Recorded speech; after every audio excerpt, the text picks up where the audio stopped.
jamais, on les croisait jamais dans un même chapitre.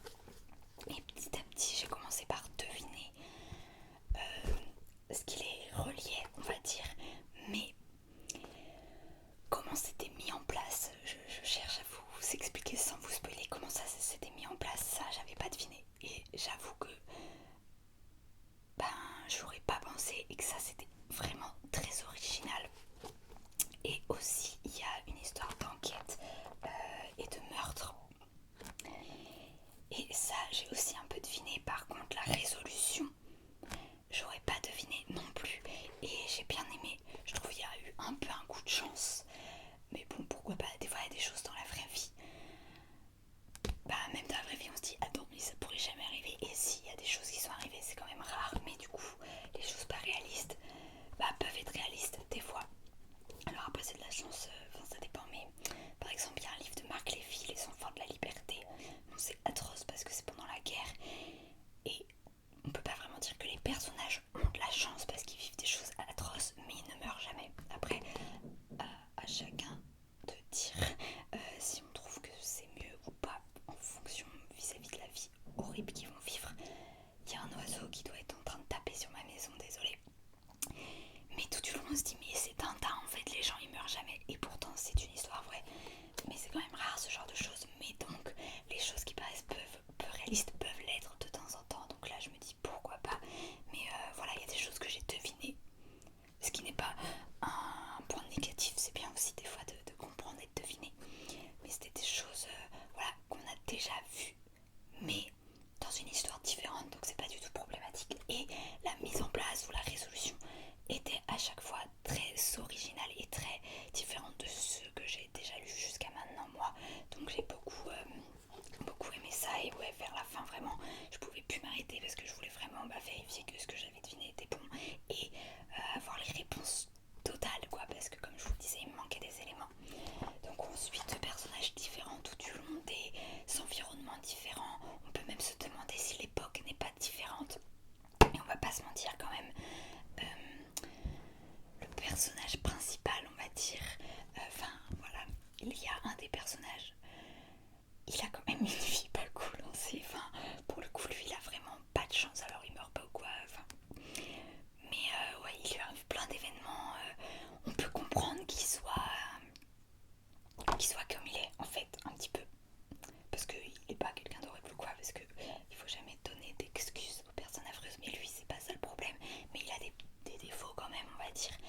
Mais on peut un peu comprendre parce que ouais quand même il a pas de chance, même au moment où il a essayé de se remettre un peu en selle on va dire, il lui arrive un nouveau truc horrible et je peux comprendre que c'est décourageant. Mais voilà, donc il y a d'autres livres de l'auteur déjà parus, hein. Mais du coup ça me donne envie d'en découvrir d'autres, j'ai vraiment beaucoup aimé. Ensuite j'ai lu le tome 2 de Elana, de la saga Elana, le pacte des marches sombres, qui s'appelle L'envol pour le tome 2.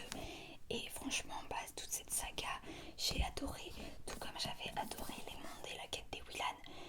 J'arrive pas trop à dire quelle saga j'ai préférée parce qu'en soi je préfère le personnage d'Elana. Mais je sais pas, en tout cas j'ai adoré les deux sagas.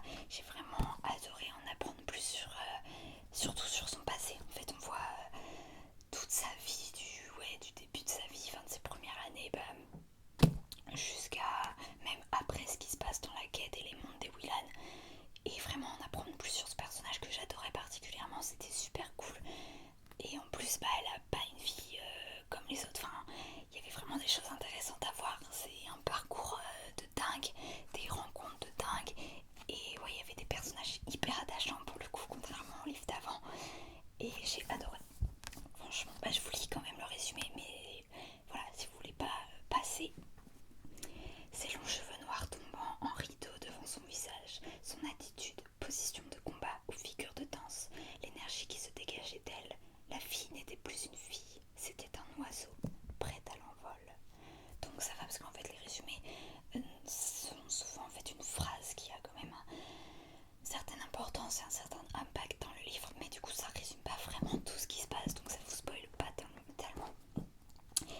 Et j'ai enchaîné directement avec le tome 3, donc d'Elana, le pacte des marchands, qui s'appelle La prophétie.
je pense, que les deux autres, mais j'adore quand même la saga entière.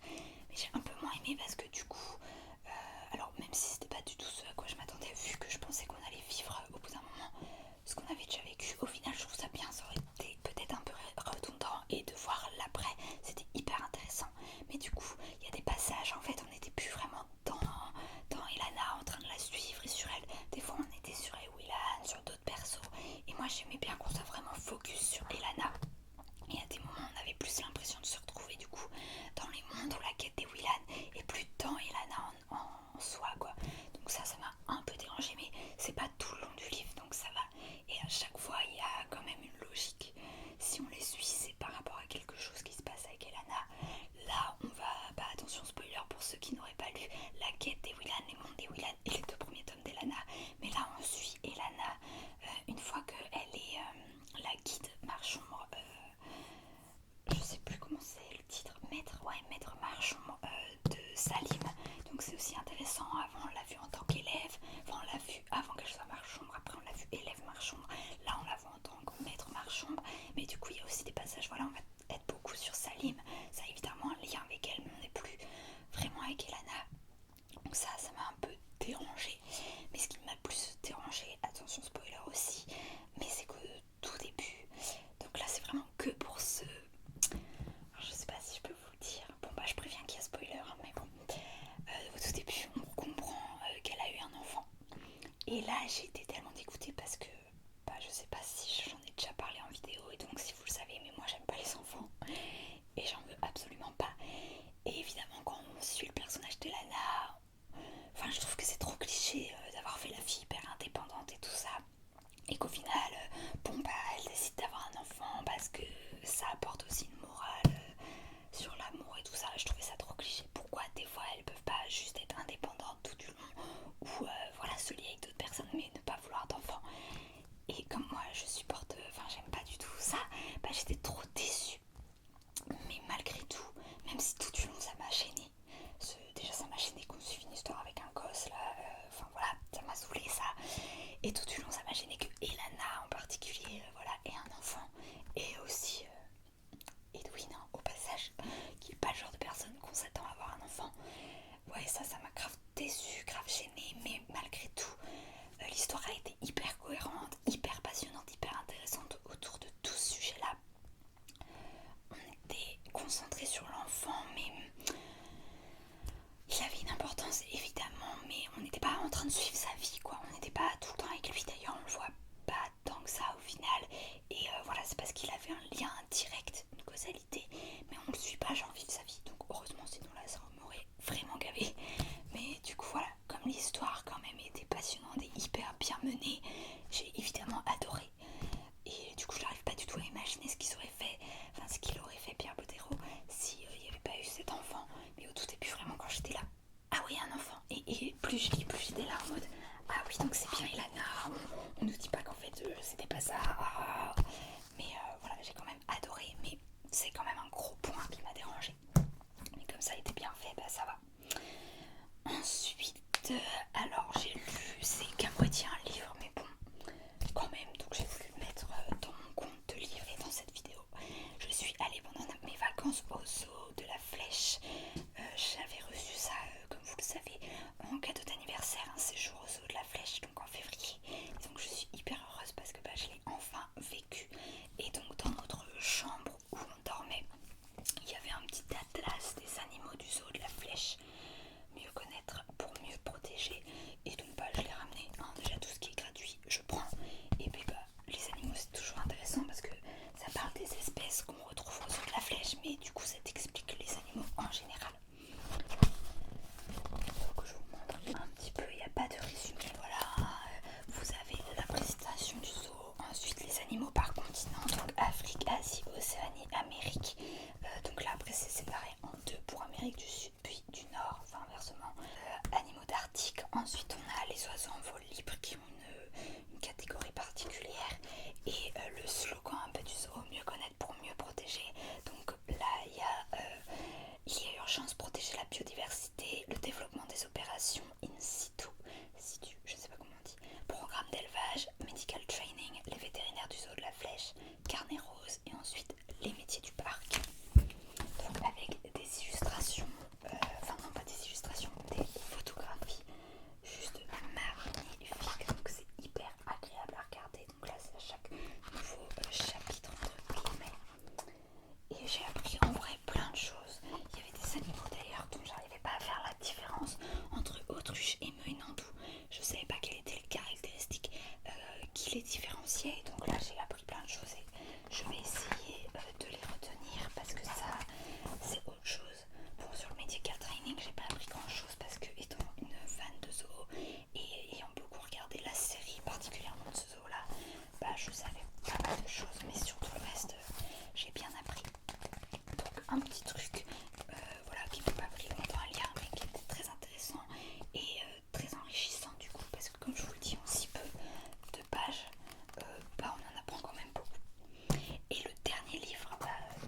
active, ils font des gestes, après ça dépend entre chaque, mais vraiment c'est un peu du théâtre aussi. C'est poétique, c'est presque de la chanson, mais en même temps non, ça dépend aussi encore une fois de chacun, mais c'était super bien. Et du coup j'ai acheté leur petit recueil. Alors je pensais que ça allait être les textes qu'on avait dans la soirée, et comme je les avais beaucoup aimés, j'avais envie de pouvoir les relire, mais il s'avère que c'est d'autres textes, enfin, peut-être qu'il y en a certains c'est celui qu'ils ont lu, mais pour la plupart non, mais c'est pas du tout grave. J'ai quand même pris grand plaisir à le lire, moi qui adore la poésie, j'ai adoré. Donc là, donc ça vient du collectif En Roue Libre. J'ai d'ailleurs aussi acheté le petit pins pour les soutenir. Donc voilà, association Le Tir Larigot, donc c'est le nom aussi de leur maison d'édition, Tournée Slam à vélo. Et donc je pense que ce recueil en particulier, ils en ont sûrement d'autres, mais le thème dans leurs écrits, ils se sont sûrement inspirés de Tournée Slam à vélo, je suppose. Enfin, voilà, pour beaucoup, j'ai trouvé le lien avec le vélo, mais pas pour tous. Donc là, on a tous les titres, et à la fin, on en a pour savoir un peu plus sur les slammeurs, slameuses. Et donc voilà comment ça se présente. Ça fait une ou deux pages, 3 peut-être grand max, mais c'était super bien écrit. Il y en a que j'ai moins aimé que d'autres, forcément. Il y en a que j'ai moins compris pardon, que d'autres, mais c'est aussi la beauté, la complexité de la poésie. C'est que chacun peut interpréter à sa manière. Ça se trouve, ce qu'on comprend, c'était absolument pas ce qui était dit. Mais c'est aussi ça, quoi, la poésie. Donc il y en a que là, j'ai pas trop compris. Et du coup, certains, j'ai peut-être moins aimé. Mais en tout cas, c'est très très bien écrit. C'était super agréable. Et donc j'ai bien aimé à la fin. Ils ont fait la petite présentation si on veut suivre les artistes. Vraiment, ça c'est hyper vite. Hein. J'ai lu. Enfin, j'ai quand même. Voilà, la poésie, il faut quand même s'en imprégner et tout. Mais voilà, même pas en une après-midi. Mais j'ai vraiment adoré. Et je pense que régulièrement je pourrais replonger dedans.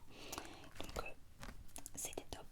C'est assorti un petit peu à mon haut de pyjama. On va pas se mentir, je suis en pyjama. Donc voilà pour ces 1, 2, 3, 4, 5 livres que je viens de vous présenter. Finalement ça aurait été, j'ai réussi quand même à retrouver un petit peu mes mots. Là en ce moment c'est un peu dur de lire et tout. Avec la reprise du boulot, je fais plein de choses aussi. Enfin je suis débordée, j'ai l'impression en ce moment, et épuisée. Donc le soir je voudrais lire mais je m'endors. Donc voilà, je ne sais pas quand sera la prochaine lecture.